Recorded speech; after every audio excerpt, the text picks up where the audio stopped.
Hello and welcome to Outlook this week. The general elections and IPL are the two things that the country is really hooked on to right now.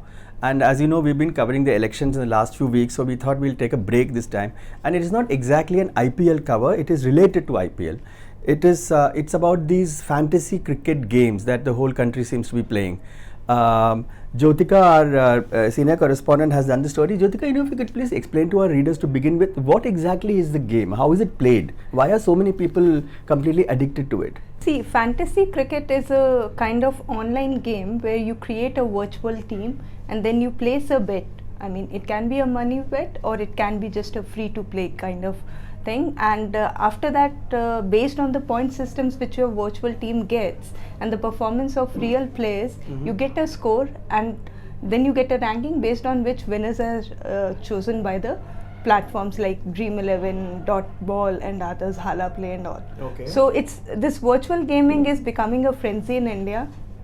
I mean, it was just 2 million around 2 or 3 years ago, and it's estimated to be 100 million by 2020. My God, So that's a huge number. Yeah, in fact, the amount of money involved is also expected to increase from 4,000 crores to 12,000 crores by 2023. So there is no regulation right now on how to play these games, but according to the industry and the companies which are offering such platforms, it's a game of skill and it doesn't amount to any kind of betting or gambling. That's what. So, I was coming to that. Won't this amount to bet? You said there are two forms. One you play without any money, and the other you can put money on your team, right? Right. So, in that, the second part, doesn't it amount to gambling? According to Punjab and Haryana High Court verdict in 2017 case, they said that it's a game of skill like the horse racing and all. So it's still a grey area, and since our betting laws are around 150 years old and there are no recent directions, so it's still a grey area and we don't know which way it's going to go. But there are real people who have won big money. You profile, in fact, in the story. Outlook spoke to many people, but I mean, people are saying on an average they have won around 10,000 and more. And the biggest money winner which we got was a person named Nitesh Yadav, who has won around 12 lakh rupees in last 1.5 to 2 years. It has become a secondary source of income for him. So this is how the trend is increasing. And of course, on the flip side, people would be losing money as well. Yeah, we profiled a lawyer named Varun Gamba who had filed a petition in Punjab and Haryana High Court and even in Supreme Court, but both the petitions were dismissed. So according to him, he lost 50,000 and he claims that it's a kind of betting and it's not a game of skill. So what was his petition about? What were his charges? Charges were that when he played on the platform, he went through all the terms and conditions and he thought that he has a fair knowledge about cricket and football, but it doesn't, when he played it on the platform, he wasn't declared winner or he lost money. And the main thing is that how so many people are into it. I mean, many are playing for fun, you said. Yeah, it started as fun, but according to few lawyers and players we spoke to, they say that it becomes addiction. And according to the industry body IFSG, people in tier 1 cities like Mumbai and Delhi, they play around 3 times a week, while people from tier 2, 3 and 4 cities, they play around 4 to 5 times a week. Wow, so they are saying 50% of their traffic is coming from tier 2 and tier 3 cities, and these include some educational areas like Dehradun and Kota.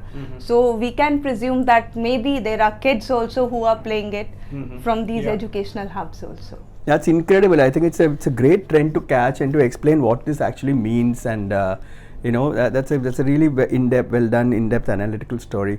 Now moving on, the other big story, of course, the two major disasters that happened recently is one, the cyclone Fani in Odisha, and the other part which is probably not as much there in the media, and as Ajay Sukumaran, our correspondent in Bangalore, traveled to find out about, is the drought conditions.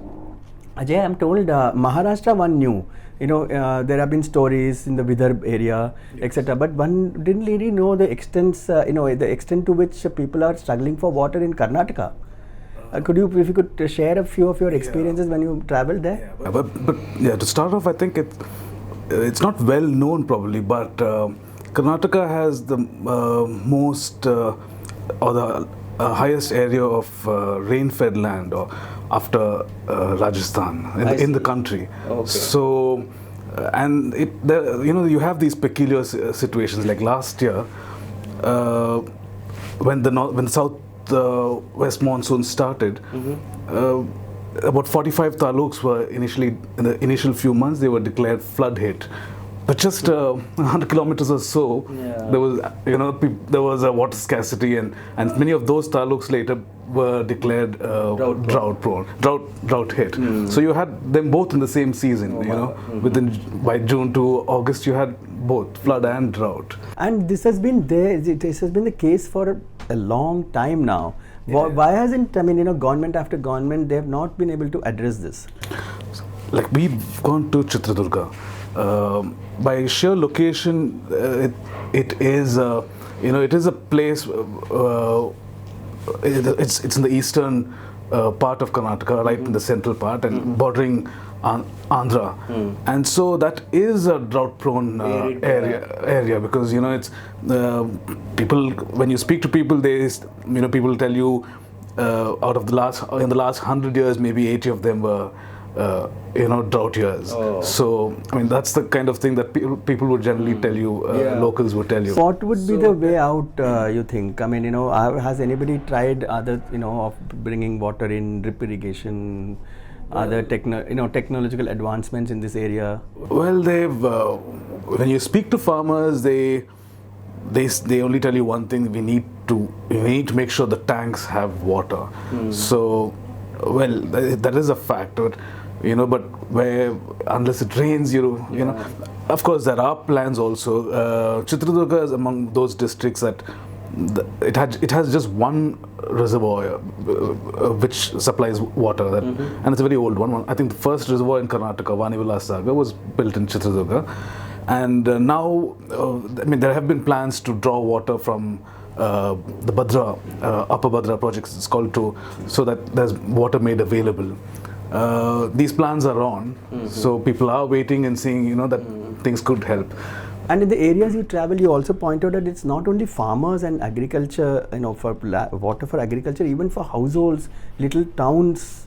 There is just for daily use, the water is not there. In some villages, yes, there is no drinking water because from what the authorities compile, about 132 villages at the end of April, they were being supplied water in tankers. I see. Basically, the government gets from wherever borewells are available, they fill up and go and supply these villages.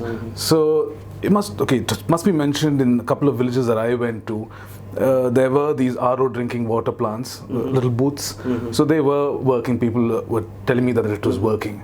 So that much was there. But then it's wherever you go there, the first thing people talk about is water. Well, we can only hope that it's a normal monsoon this time and it comes in time, and this problem is sort of somewhat at least solved to the. That's what everybody is waiting for, I suppose. Thank you very much, Ajay. Thank you very much, Jyotika. Thank you.